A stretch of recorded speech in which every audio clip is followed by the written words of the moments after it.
사실 방송이 되지 않아서 모르시는 분들이 더 많을 텐데 김성재 사망 사건에 관련된 기록을 가장 많이 검토하신 변호사님이신데 이거는 재심의 대상이 될 수 없는 것인가? 이제 법리적으로 말씀드리면은 재심이 불가능합니다.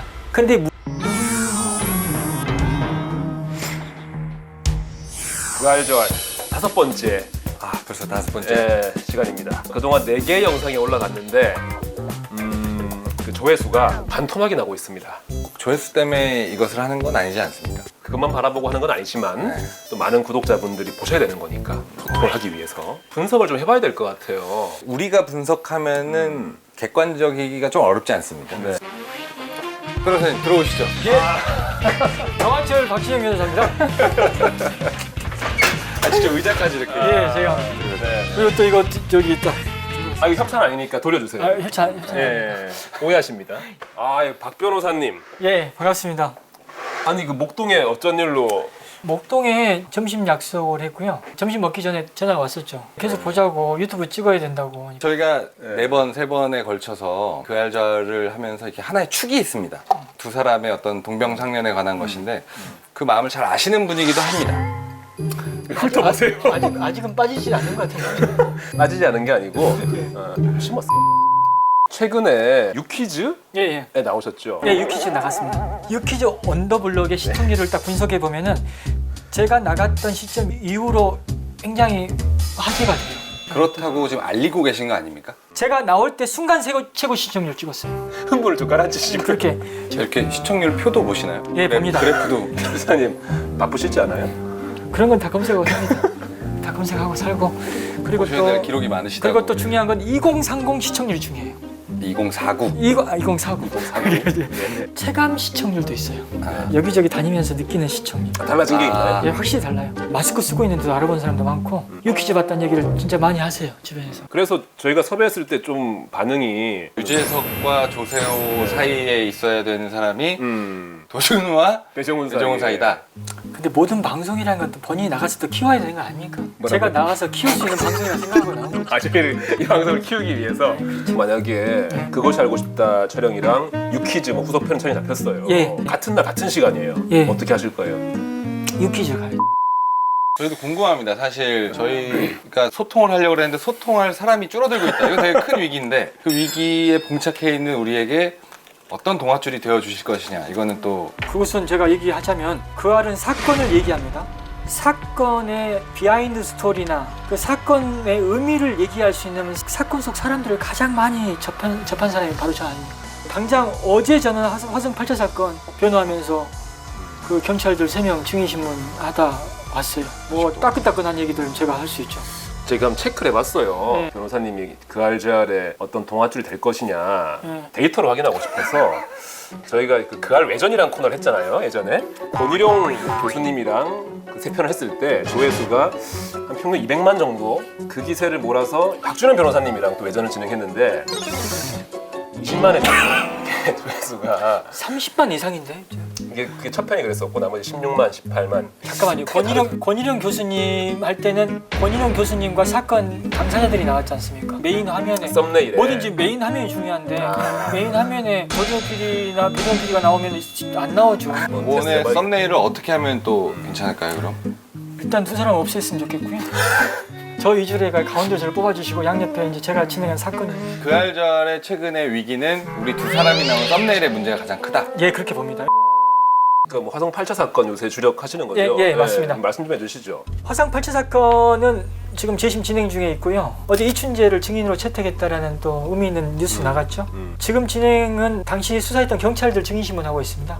경찰들이 사과하고 있고 인정을 하시니까. 예, 자신의 잘못들도 꽤 인정하고 있습니다. 이춘재 씨는 예. 증인 출석할 걸로 예상하십니까? 예, 합니다. 8차 사건의 진범으로서의 증인신문도 중요하고요. 그 이춘재가 저질렀던 다른 사건 범인으로서의 증인신문도 중요하다고 보거든요. 8차 사건의 범인이 이춘재고 지금 재심을 진행 중에 있는 이분이 무죄로 결론 날 것이다 라는 사실에 대해서 조금도 의심하지 않고 있고, 근데 이춘재를 법정에 세우는 이유는 뭐냐면은 도대체 이춘재는 무슨 이유로 연쇄살인범이 됐는지 그걸 좀 알고 싶어요, 사실. 다음 공판은 언젠가요? 다음 공판은 9월 22일 오전 10시부터 시작됩니다. 어디죠? 수원지방법원입니다. 저 이 질문을 좀 드려볼게요. 김성재 씨 사망 사건을 박준영 변호사랑 초기부터 같이 사건 기록을 검토했습니다. 최근에 뉴스도 있었어요. 약물 분석가의 이제 승소. 이거는 재심의 대상이 될 수 없는 것인가? 지금 말씀하신 그 부분에 있어서는 이제 법리적으로 말씀드리면은 재심이 불가능합니다. 우리나라의 재심 제도상 불이익 재심이 허용되지 않습니다. 피고인이 유죄를 받았는데 억울하다라는 이유로 무죄를 받기 위한 재심은 허용돼요. 근데 무죄를 받은 피고인의 그 판결이 잘못됐다는 이유로 재심을 통해서 새로운 판단을 해야 된다, 다른 판단을 해야 된다라는 주장은 법상 허용되지 않습니다. 그게 우리나라 법에서만 그런 거예요? 예, 우리나라 법에서도 그러고 다른 나라도 우리나라와 유사한 어떤 법 체계를 갖고 있는 곳이 있습니다. 하지만 또 반대로 피고인에게 불이익하더라도 실체 진실을 밝히는 게 중요하다 해서 불이익 재심을 허용하는 나라도 있습니다. 이런 불이익 재심을 허용할지 말지에 대한 부분은 그 나라의 역사와 어떤 문화와 시민들의 법 의식과 관련되는 문제인 것이지 절대적으로 이게 옳다 그르다라고 할 수는 없는 거예요, 사실. 유퀴즈 나갔을 때 그 유재석 씨랑 뭐 조세호 씨랑 같이 하잖아요. 예, 예. 방송에 안 나온 뭐 재밌는 얘기 없어요? 출연료가 안 나오더라고요, 출연료가. 유퀴즈요? 유퀴즈 출연료가 안 나와서. 근데 나중에 알고 보니까 퀴즈를 맞춰서 그 상금을 받았잖아요. 그게 출연료였어요. 여기서는 어떤 당근이 있는 것이냐 라는 말씀을 좀 이렇게 고급지게 우회적으로 하신 것 같은데 저희도 준비했습니다. 유퀴즈 온더 그알. 유퀴즈 언더구알. 네. 이거 벌써 끝나나요, 우리? 아니요. 할 얘기 또 많이 아, 하셨어요? 이제 막 약간 이게 왜 풀리고 열 계시니까. 올랐는데 이제 시작이라고요? 네, 이제 시작이. 그러니까 동기부여 저희가 퀴즈를 각각 하나씩 낼 겁니다. 하나라도 맞추면 예, 예. 출연료를 드리겠습니다. 제 사비로 100만 원씩 제가 100만 원, 100만 원, 드리겠습니다. 200만 원. 왜냐면 저희 채널에 돈은 없기 때문에. 제 월급 100만 원 각출하겠습니다. 근데 둘 다 맞추지 못했다. 그러면 100만 원을 두고 가시는 거죠. 안 할래요. 아 그러면 두고 가는 건 빼고 잠시만요. 그럼 변호사님 못 맞추시면 뭐를 두고 불이익 없습니다. 우리 있어야 재밌을 것 같다고 담당 PD가. 뭐 작은 거라도 하나 놓고 하실 수 있죠. 자 그러면 제가 제안할게요. 다 못 맞추시면 머리카락 뽑고 가세요. 아, 그건 절대 못 하겠습니다. 머리카락 두고 가세요. 절대 못 하겠습니다. 그건 한올 금싸라기예요. 그냥 이거 끝나고 그냥 밥 한 끼 살게요. 영화 재심 아시죠? 예, 제가 실제 인물이었잖아요. 네. 영화 재심에서 박준영 변호사님의 역할을 맡은 배우 이름은 정우. 정우입니다. 자, 정우 씨의 그 영화 속 이름은 이춘영. 이준영이죠. 저희 그 SBS 입사 동기 중에 예. 이준형이라고 있어요.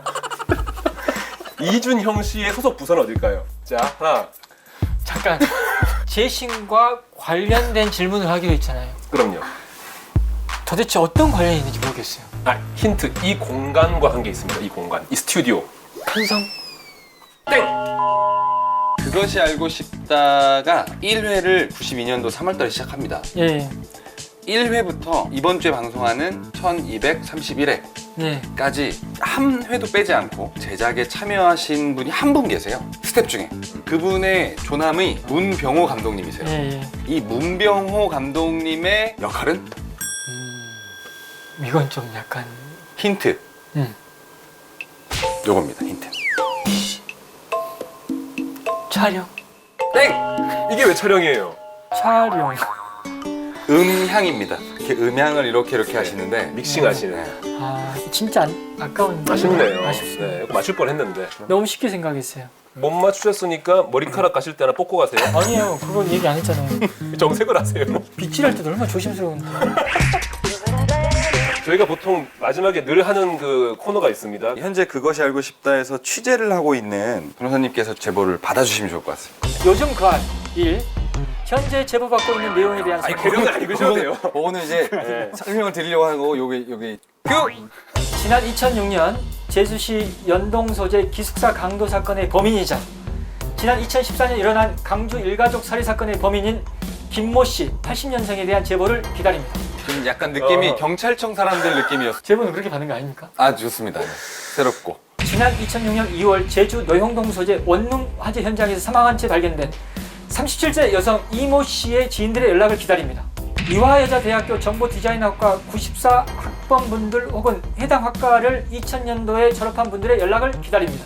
2004년경 경기도 성남시 분당구에 있었던 웹 디자인 업체 윤 컨설팅에 근무하셨거나 해당 업체에 대해 아시는 분들의 제보를 기다립니다. 지난 8월 6일 춘천 의왕호에서 인공 수초섬 유실을 막는 과정에서 발생한 인명사고를 목격하셨거나 사고 과정을 촬영하신 분들의 제보를 기다립니다. 오늘 방송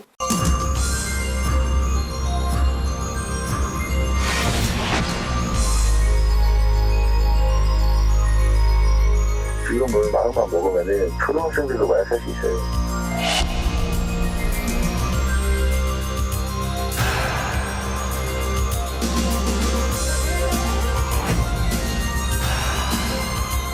전 세계에도 규모가 엄청 크죠. 전 세계가 마약계 거의 뭐 1등이네 막 이러고 있으니까. 전 세계가 씨 본인이에요. 마약왕 어떤 내용인가요? 사실 저도 이 녹화 들어오기 전에 편집 구성안을 막 읽고 들어왔는데 약간 신세계입니다. 이렇게까지 진화했나? 마약이라는 세계가. 그것이 이제 오늘 방송의 관전 포인트가 되지 않을까. 근데 이제 상당히 교묘해졌고 그만큼 더 위험해졌고 더 일상화되어 있는 이 마약 실태를 이기현 PD가 아주 딥하게 봤습니다. 네. 변호사님 방송 봐주실 거죠? 본방사수 해야죠. 늘 하시나요? 그거 가끔 해요, 가끔. 본인 나올 때. 저 나올 때. 오늘 안 보시겠네요. 아니, 봅니다. 전지적 창제 시점 안 보고 볼게요. 갑자기 모셨는데 오셔서 네. 너무 감사드리고 마지막 인사를 변호사님 해주시죠. 그알저알 많이 사랑해 주시고요. 뭐든지 자세히 들여다봐야 됩니다. 방송에서 주목받지 못했던 사람들이 좀 더 자세히 들여다봐야 될 얘기들을 많이 해주시면 좋겠다. 정말 아름다운 방송이 될 것이다 말씀드리고 싶고. 그러면 마지막 하겠습니다. 네. 오늘 그것이 알고 싶다. 텔레그램 마약왕. 죄송합니다. 뭐 하시려고 그랬던 거예요 이거? 화이팅 하려고. 마약왕 화이팅이라고요? 오늘 그것이 알고 싶다. 또 웃지 말아요. 오늘 그것이 알고 싶다. 텔레그램 마약왕. 본방사수.